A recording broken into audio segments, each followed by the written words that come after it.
ಧನುಸ್ಸು ರಾಶಿ ಈ ದಿವಸ ಸ್ಥಿರಾಸ್ತಿಯನ್ನು ಯಾರು ನೋಂದಣಿ ಮಾಡಿಸ್ಬೇಕು ಅಂತ ಹೇಳಿ ಸಂಕಲ್ಪವನ್ನು ಮಾಡಿದ್ರೆ ಅಥವಾ ಈ ದಿನವನ್ನು ನೀವು ಇಟ್ಟುಕೊಂಡಿದ್ರೆ ಮಧ್ಯಾಹ್ನದ ನಂತರದಲ್ಲಿ ಮಾಡಿಸಿ ಒಳಿತಾಗುವಂತಹದ್ದು. ಹೊಸ ಆದಾಯದ ಮೂಲಗಳು ನಿಮ್ಮ ಅಭಿವೃದ್ಧಿಯನ್ನು ಹೆಚ್ಚು ಮಾಡುತ್ತೆ. ನಿಮ್ಮ ಅಭ್ಯುದಯಕ್ಕೆ ಆ ಆದಾಯದ ಮೂಲಗಳು ಕಾರಣ ಆಗತ್ತೆ ಎನ್ನುವಂಥದ್ದು. ತುಂಬ ಅಗತ್ಯ ಇರತಕ್ಕಂತಹ ವಿಚಾರಗಳನ್ನು ಸ್ನೇಹಿತರ ಜೊತೆಯಲ್ಲಿ ಚರ್ಚೆ ಮಾಡಿ ನಂತರದಲ್ಲಿ ನಿರ್ಧಾರವನ್ನು ಮಾಡಬೇಕಾಗತ್ತೆ. ಸ್ನೇಹಿತರಿಂದ ಸ್ವಲ್ಪ ಮಟ್ಟಿಗೆ ಅಂತರವನ್ನು ಕಾಯ್ದುಕೊಳ್ಬೇಕು.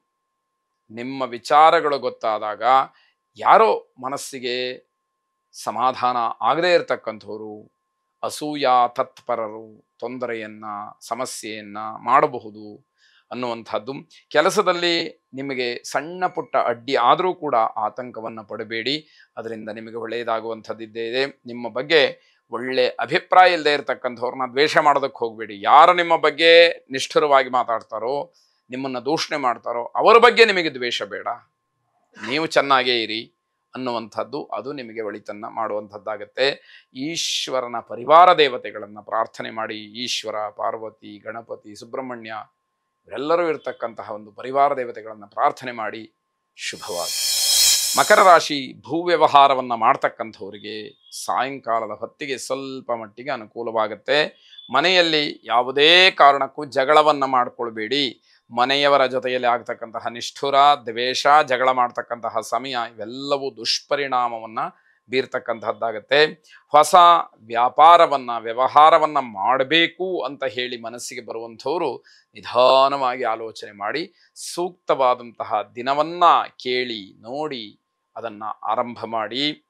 ವ್ಯವಹಾರದಲ್ಲಿ ಲಾಭವನ್ನು ಗಳಿಸಿ ಸಂತೋಷವನ್ನು ಹೊಂದಿ ಅಂತಕ್ಕಂಥದ್ದು.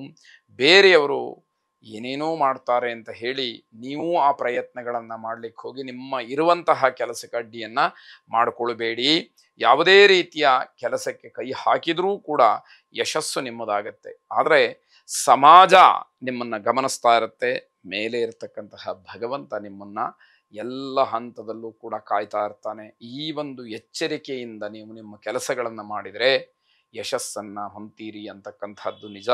ದುರ್ಗಾ ಪರಮೇಶ್ವರಿಯನ್ನು ಪ್ರಾರ್ಥನೆ ಮಾಡಿ. ಶುಭವಾಗಿ. ಕುಂಭರಾಶಿ ನಿಧಾನವಾಗಿ ಆಲೋಚನೆ ಮಾಡಿ ಇರತಕ್ಕಂತಹ ಸಮಯವನ್ನು ಸದುಪಯೋಗ ಮಾಡಿಕೊಳ್ಳಿ. ಅದರಿಂದ ಲಾಭವನ್ನು ಪಡ್ಕೊಳ್ಳಿ ಅಂತಕ್ಕಂಥದ್ದು. ಅಕ್ಕಪಕ್ಕದವರ ಜೊತೆಯಲ್ಲಿ ಯಾವುದೇ ಕಾರಣಕ್ಕೂ ಜಗಳವನ್ನು ಮಾಡಿಕೊಳ್ಬೇಡಿ. ಅಲ್ಲಿ ಆಗ್ತಕ್ಕಂತಹ ಜಗಳ ನಿಮ್ಮೆಲ್ಲ ಕೆಲಸಗಳಿಗೆ ಸಮಸ್ಯೆಯನ್ನು ಮಾಡಿಟ್ಬಿಡುತ್ತೆ. ಅದರಿಂದ ನಿಮ್ಮ ಬಗ್ಗೆ ಇಲ್ಲ ಸಲ್ಲದ ಅಪಪ್ರಚಾರಗಳಿಗೂ ಅದು ಹೆಚ್ಚಿನ ಕಾರಣವಾಗುತ್ತೆ. ಮಾನಸಿಕವಾದಂತಹ ಸಮಾಧಾನವೇ ಬಹಳ ಮುಖ್ಯವಾದಂಥದ್ದು. ಅದಿಲ್ಲ ಅಂತಾದರೆ ಏನು ಮಾಡಿದರೂ ಕೂಡ ಪ್ರಯೋಜನ ಇಲ್ಲ. ಕೇವಲ ಯಾಂತ್ರಿಕವಾಗಿ ನಿಮ್ಮ ಕೆಲಸಗಳು ಆಗ್ತಾ ಇರುತ್ತೆ ಅಂತ ಅರ್ಥ. ಹಿರಿಯರು ನಿಮ್ಮ ಮೇಲೆ ಕೋಪ ಮಾಡಿಕೊಳ್ಬಹುದು. ಆದರೂ ಅವರನ್ನು ಗೌರವಿಸಿ. ಅವರು ಕೋಪ ಮಾಡ್ಕೊಳ್ತಕ್ಕಂಥದ್ದು ನಿಮ್ಮಲ್ಲಿ ಮತ್ತಷ್ಟು ಶುದ್ಧತೆ ಬರಲಿ, ನೀವಿನ್ನೂ ಪರಿಪಕ್ವವಾಗಲಿ, ನಿಮಗೆ ಇರತಕ್ಕಂತಹ ಅನುಭವ ಮತ್ತಷ್ಟು ಒಳಿತನ್ನು ಮಾಡಲಿ ಅನ್ನುವಂಥದ್ದು ಅವರ ಉದ್ದೇಶ, ಅವರ ಕಳಕಳಿಯಾಗಿರುತ್ತೆ. ಈ ರಾಶಿಯ ನೌಕರರಿಗೆ ಸ್ವಲ್ಪ ಕಿರಿಕಿರಿ ಆಗ್ತಕ್ಕಂಥದ್ದಿದೆ. ವಿದ್ಯಾರ್ಥಿಗಳು ತಮ್ಮ ಕರ್ತವ್ಯ ಲೋಪದಿಂದ ಬೇಸರವನ್ನು ಹೊಂತೀರಿ. ಮಾಡಬೇಕಾದಂತಹ ಕೆಲಸ ಬಿಟ್ಬಿಡ್ತೀರಿ. ಬೇಜವಾಬ್ದಾರಿತನದಿಂದ ವರ್ತಿಸ್ತೀರಿ. ವಯಸ್ಸಿಗೆ, ಆ ಸ್ಥಾನಕ್ಕೆ, ವಿದ್ಯಾ ಕ್ಷೇತ್ರಕ್ಕೆ ಸಂಬಂಧಪಟ್ಟಂತಹ ವಿಚಾರಗಳನ್ನು ಬಿಟ್ಟು ಬೇರೆ ಬೇರೆ ವಿಚಾರಗಳಲ್ಲಿ ತಲ್ಲೀನರಾಗಿರ್ತೀರಿ. ಇದು ಸಮಸ್ಯೆಗೆ ಕಾರಣ ಆಗುತ್ತೆ. ವಿದ್ಯಾರ್ಥಿಗಳ ಯಶಸ್ಸಿಗೆ ಇದು ಅಡ್ಡಿಯನ್ನು ಉಂಟು ಮಾಡುತ್ತೆ ಎನ್ನುವಂಥದ್ದು. ಆಂಜನೇಯ ಸ್ವಾಮಿಯ ಅನುಗ್ರಹವನ್ನು ಪಡ್ಕೊಳ್ಳಿ. ಆ ಸ್ವಾಮಿಯ ಬುದ್ಧಿ, ಬಲ, ಯಶಸ್ಸು, ಧೈರ್ಯ ಇದೆಲ್ಲವೂ ಕೂಡ ನಿಮ್ಮನ್ನು ಸರ್ವತ್ರ ಕಾಪಾಡಲಿ. ಶುಭವಾಗಿ. ಕೊನೆಯದಾಗಿ ಮೀನರಾಶಿ ಮಾತೆಯರಿಗೆ, ಸ್ತ್ರೀಯರಿಗೆ ಅನುಕೂಲಕರವಾದಂತಹ ದಿವಸ ಇದು. ಖರೀದಿಗೆ ಹೆಚ್ಚು ಅವಕಾಶಗಳಿದೆ. ಸಾಲ ಮಾಡಿ ಆದರೂ ಕೂಡ ನಾನು ಏನು ಅಂದ್ಕೊಂಡಿದ್ದೀನೋ ಅದನ್ನು ಖರೀದಿ ಮಾಡಲೇಬೇಕು ಅನ್ನುವಂತಹ ಹಠಕ್ಕೆ ಬೀಳುವಂತಹ ಸಾಧ್ಯತೆ ಹೆಚ್ಚಾಗಿರುತ್ತೆ. ಆಹಾರದ ವ್ಯತ್ಯಾಸದಿಂದ ಆರೋಗ್ಯದಲ್ಲಿ ಜಟಿಲವಾದಂತಹ ಸಮಸ್ಯೆಯನ್ನು ಎದುರಿಸಬೇಕಾಗತ್ತೆ.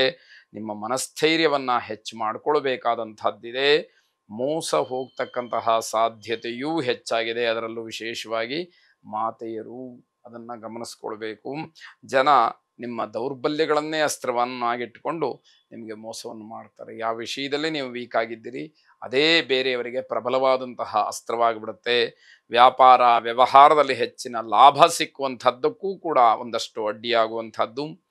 ಇವನ್ನೆಲ್ಲ ಗಮನಿಸಿದಾಗ ಮನೆ ದೇವರನ್ನ ವಿಶೇಷವಾಗಿ ಪ್ರಾರ್ಥನೆ ಮಾಡಿ ಶುಭವಾಗಿ